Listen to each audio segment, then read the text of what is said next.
Game itu semua dimulai dari passion ya kan? Orang yang terjun ke dalam dunia game development, awalnya dulu ketika masih kecil dia mencintai games. Kalau kita tidak mencintai games, nggak akan kita terjun ke dunia games. Itu poin yang pertama. Poin yang kedua, mereka itu adalah orang-orang yang kreatif. Mereka bisa berpikir secara kreatif, kita buat games yuk seperti ini gitu. Nah, kalau misalnya kita games lebih baik, kita gali dulu target games kita itu siapa. Kembali lagi ke target profile kita ya. Kalau games kita misalnya untuk orang dewasa, untuk misalnya untuk wanita, gamesnya modelnya genrenya seperti ini. Tetapi kalau gamenya untuk laki-laki, kaum Adam, gamenya harus seperti ini. Jadi setiap game itu memiliki karakter yang berbeda. Kita harus tahu seperti itu. Nah, dari game sendiri juga ada beberapa elemen kunci suksesnya yang kita harus tahu. Salah satunya kalau kita bilang game misalnya di iPad, kita harus memasukkan unsur fun dan unsur dimana ketika dia melakukan satu action yang sederhana, misalnya seperti Angry Bird, dia cuma menggunakan jarinya bisa mementalkan burung dan akhirnya terjadi pecahan yang besar.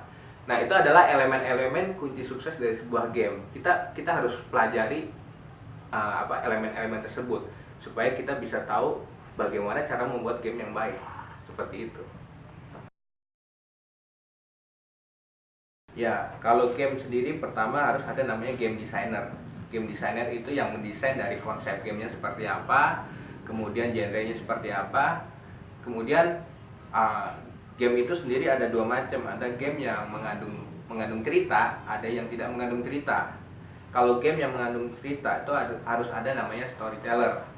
Tapi kalau game yang biasanya mini games itu biasanya nggak membutuhkan storyteller karena nggak ada ceritanya.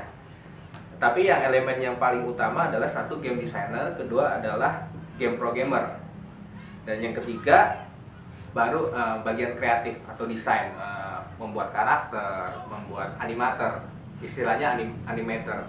Jadi komposisi utamanya tiga itu. Kembali lagi ke tujuannya, games itu tujuannya untuk apa? Apakah hanya sekedar untuk engagement ataukah untuk kita sebagai awareness ya? Sebagai awareness, semakin banyak yang main akan semakin dikenal game kita. Nah, games tersebut semakin budgetnya kita sedikit, kita cuma bisa bikin mini games, otomatis orang yang minat terhadap games kita nggak akan banyak.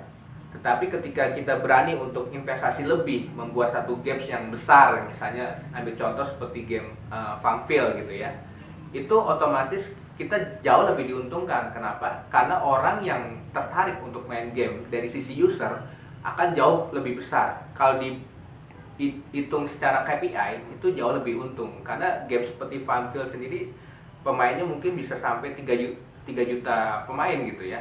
Sedangkan kalau mini game bisa dibilang paling cuma 200-300 orang. Jadi dari sisi KPI justru game yang jauh lebih besar itu dari sisi KPI-nya lebih untung. Ya. Nah, kembali lagi basicnya adalah user profile atau bisa dibilang target market kita seperti apa. Ketika kita target marketnya adalah device user yang mereka pengguna aplikasi, itu sangat baik kalau kita bisa menggunakan aplikasi. Tapi intinya adalah kita bisa menciptakan sebuah aplikasi benar-benar yang memberikan manfaat buat dia. Nah, sebelum kita membuat sebuah aplikasi itu, kita harus gali dulu apa sih yang menjadi problem mereka yang berhubungan dengan bisnis kita.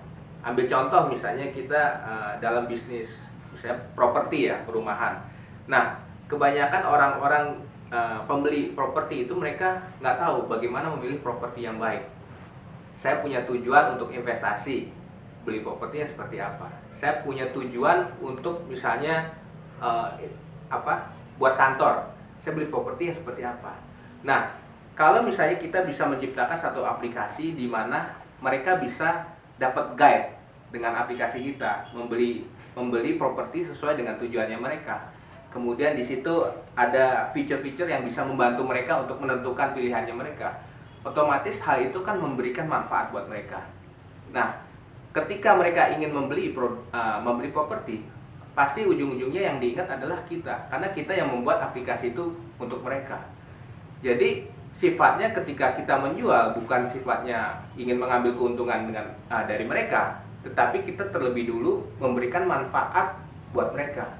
Itu adalah satu strategi marketing yang handal bisa dibilang, karena kita memberikan manfaat terlebih dahulu, baru mereka akhirnya balik ke kita untuk menjadi klien kita. Nah, sebenarnya ada kunci untuk supaya games kita banyak yang download. Itu ada dua hal ya. Pertama, satu dari kita bisa bekerja sama dengan publisher yang sudah mature, ya kan. Kenapa Angry Bird bisa begitu sukses? Karena dia bekerja sama dengan Rovio otomatis game publisher yang sudah sangat terkenal, ya kan. Dengan publisher yang begitu terkenal, mereka akan membantu kita lebih mudah untuk pemasaran. Kemudian kedua, kita juga memanfaatkan CPA yang dinamakan cost per action ya. Dengan CPA itu kita berarti sangat benar-benar terukur KPI-nya, karena kita memberikan uang kita itu ketika ada yang membeli aplikasi kita. Ketika kita tidak ada terjadi pembelian, otomatis kita nggak keluar duit sesen pun. Jadi benar-benar itu bisa dibilang smart advertising ya. Jadi tanpa terjadi pembelian, saya nggak keluar apa-apa. Seperti itu. Kita bisa memanfaatkan CPA. Dan seperti Angry Bird sendiri benar-benar memanfaatkan CPA dengan sangat bagus. Kenapa dia bisa begitu sukses? Itu mungkin salah satu sukses key faktornya di situ.